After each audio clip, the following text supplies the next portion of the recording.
আসসালামু আলাইকুম। সংবাদে আপনাদের সবাইকে স্বাগত জানাচ্ছি। আমি ফিরোজ তোহা। শুরুতেই সংবাদ শিরোনাম। পুরোদমে ইরান, ইসরায়েল এবং নিরীহ ফিলিস্তিনিদের মাঝে ভয়াবহ যুদ্ধ চলছে। আর এই মুহূর্তে আমাদের হাতে এসেছে যুদ্ধের সব থেকে তাজা আপডেট সংবাদ। প্রথমেই জানাবো, ইরান যুক্তরাষ্ট্র পরমাণু আলোচনা চুক্তির বিষয়ে আশার সঙ্গে বাড়ছে সন্দেহ। ইরান ও যুক্তরাষ্ট্রের মধ্যে সম্ভাব্য পরমাণু চুক্তি নিয়ে তেহরানের কিছুটা আশা দেখা যাচ্ছে, তবে অনিশ্চয়তাও বাড়ছে। নতুন করে এই চুক্তি হবে কি হবে না, কিংবা ইসরায়েল ইরানে হামলা করবে কিনা, এ বিষয়ে এখনো সন্দেহের চোখে দেখছে বিশ্ব। এ বিষয়ে গুরুত্বপূর্ণ সংবাদ জানাবো, সঙ্গেই থাকুন। এরপর জানাবো, তুরস্কে 63 জন সেনা কর্মকর্তার বিরুদ্ধে গ্রেপ্তারি পরোয়ানা জারি। তুরস্কে 2016 সালে সেনা অভ্যুত্থানের চেষ্টায় জড়িত এমন একটি গ্রুপের সঙ্গে সংযুক্ত থাকার অভিযোগে 63 জন সক্রিয় সেনা কর্মকর্তার বিরুদ্ধে গ্রেপ্তারি পরোয়ানা জারি করা হয়েছে।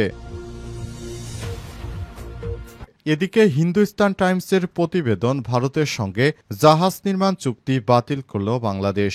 ক্রমবর্ধমান কূটনৈতিক ও বাণিজ্যিক টানাপোড়েনের মধ্যে ভারতের একটি রাষ্ট্রত্ব জাহাজ নির্মাণ প্রতিষ্ঠানের সঙ্গে $2 কোটি 10 লক্ষ একটি চুক্তি বাতিল করল বাংলাদেশ। চুক্তিটি ছিল একটি উন্নয়ন সামুদ্রিক টাগবোট নির্মাণের জন্য, যা গত বছর গণ অভ্যুত্থানের মুখে ক্ষমতাচ্যুত প্রধানমন্ত্রী শেখ হাসিনার আমলে আগে স্বাক্ষরিত হয়েছিল।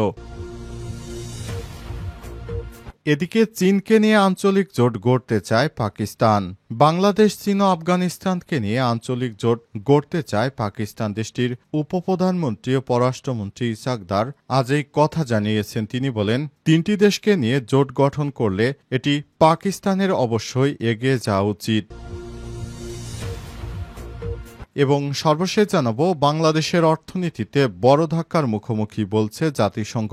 যুক্তরাষ্ট্রের প্রেসিডেন্ট ডোনাল্ড ট্রাম্পের নতুন আমদানি শুল্ক ঘোষণার ফলে বিশ্বের অনেক উন্নয়নশীল দেশের বাণিজ্য খরচ অনেকটা বাড়বে। এই কারণে বৈশ্বিক বাণিজ্য বৈষম্যের ঝুঁকিতে পড়বে বাংলাদেশের মতো উন্নয়নশীল অর্থনীতির দেশগুলোতে।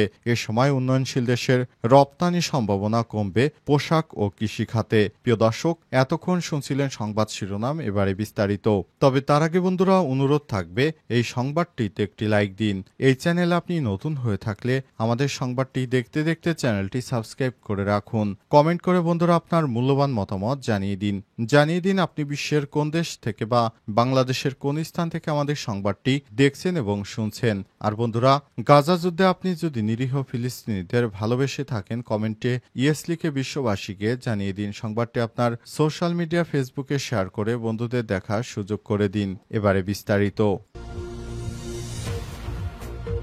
ইরান যুক্তরাষ্ট্র পরমাণু আলোচনা চুক্তির বিষয়ে আশার সঙ্গে বাড়ছে সন্দেহ।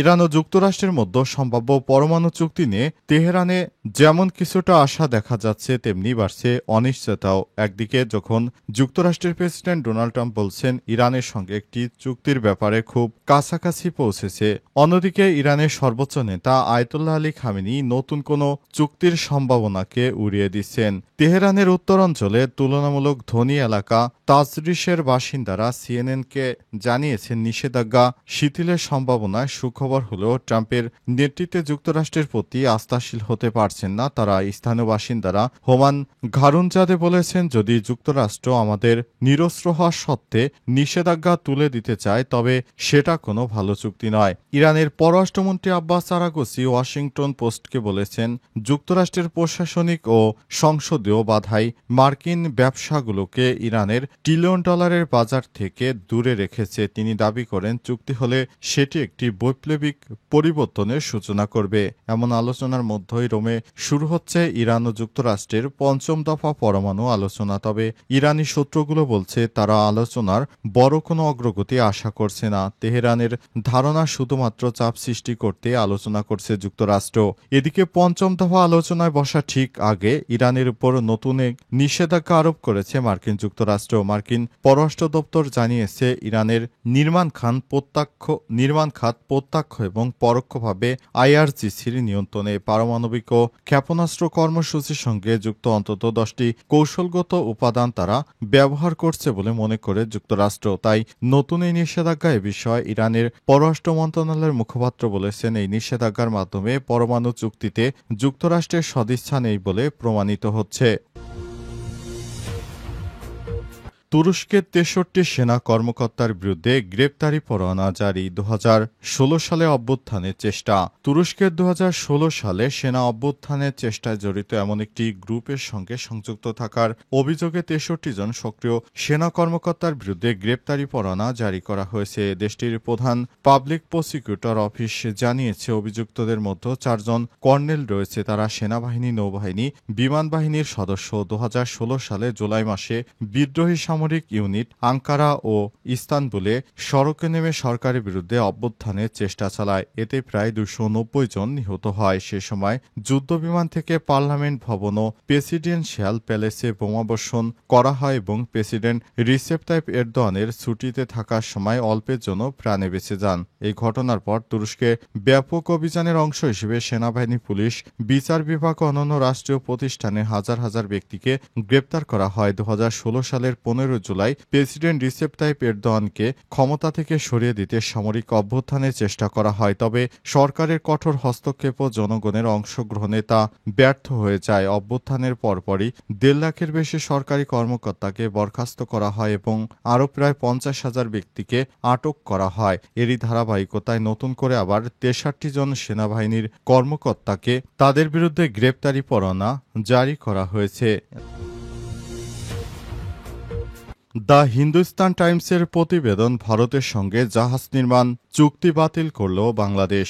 ক্রমবর্ধমান কূটনৈতিক ও বাণিজ্যিক টানাপোড়েনের মধ্যেই ভারতের একটি রাষ্ট্রত্ব জাহাজ নির্মাতা প্রতিষ্ঠানের সঙ্গে $2 কোটি 10 লক্ষ একটি চুক্তি বাতিল করল বাংলাদেশ। চুক্তিটি ছিল একটি উন্নত সামুদ্রিক টাগবোট নির্মাণের জন্য, যা গত বছর গণ অভ্যুত্থানের মুখে ক্ষমতাচ্যুত প্রধানমন্ত্রী শেখ হাসিনার আমলের আগে স্বাক্ষরিত হয়েছিল। কলকাতা ভিত্তিক Garden Reach Shipbuilders and Engineers Limited GRSC 2024 সালের জুলাই মাসে বাংলাদেশ নৌবাহিনীর সঙ্গে এই চুক্তি করে। তবে সম্প্রতি GRSC ভারতের ন্যাশনাল স্টক এক্সচেঞ্জের দেয়া এক বিজ্ঞপ্তিতে জানায়, বাংলাদেশের সরকার এই অর্ডার বাতিল করেছে।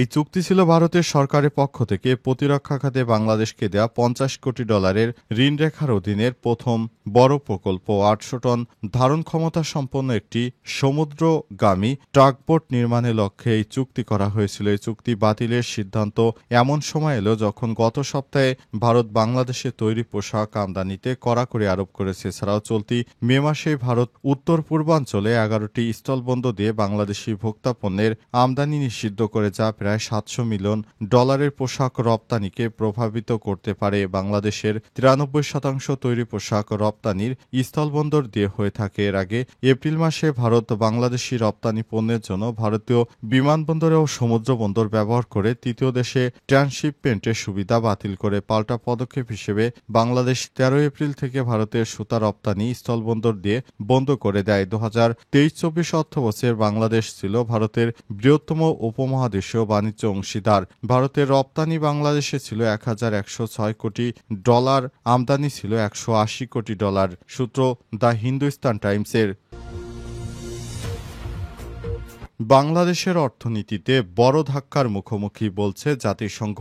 যুক্তরাষ্ট্রের প্রেসিডেন্ট ডোনাল্ড ট্রাম্পের নতুন আমদানি শুল্ক ঘোষণার ফলে বিশ্বের অনেক উন্নয়নশীল দেশের বাণিজ্য খরচ অনেকটা বাড়বে। এ কারণে বৈশ্বিক বাণিজ্য বৈষম্যের ঝুঁকিতে পড়বে বাংলাদেশের মতো উন্নয়নশীল অর্থনীতির দেশগুলো। এর সময় উন্নয়নশীল দেশের রপ্তানি সম্ভাবনা কমবে। পোশাক ও কৃষিখাতে জাতিসংঘের এক প্রতিবেদনে এই তথ্য উঠে এসেছে। প্রায় 1 শতাব্দী ধরে অপরিবর্তিত রাজনৈতিক বাণিজ্য ব্যবস্থায় হঠাৎ করে ক্রমবর্ধমান অর্থনীতি ট্রাম্পের শুল্ক আরোপের বড় ধাক্কার মুখোমুখি পড়ছে। তবে শুল্ক বাস্তবায়নে 90 দিনের স্থগিতাদেশ অর্থনীতিতে পড়লে কিছুটা হাওয়া দিলেও দীর্ঘস্থায়ী ক্ষতির সম্ভাবনা থেকেই যাচ্ছে। আজ জাতিসংঘের বাণিজ্য উন্নয়ন সংস্থা আগডাট প্রকাশিত sparing the vulnerable, the cost of new tariff burdens প্রতিবেদনে এমনটি ইঙ্গিত দেওয়া হয়েছে। প্রতিবেদনে বলা হয়েছে, বাংলাদেশের মতো উন্নয়নশীল দেশ দেশগুলো যুক্তরাষ্ট্রের বাণিজ্য ঘাটতি মাত্র 0.3%-এর জন্য দায়ী হলেও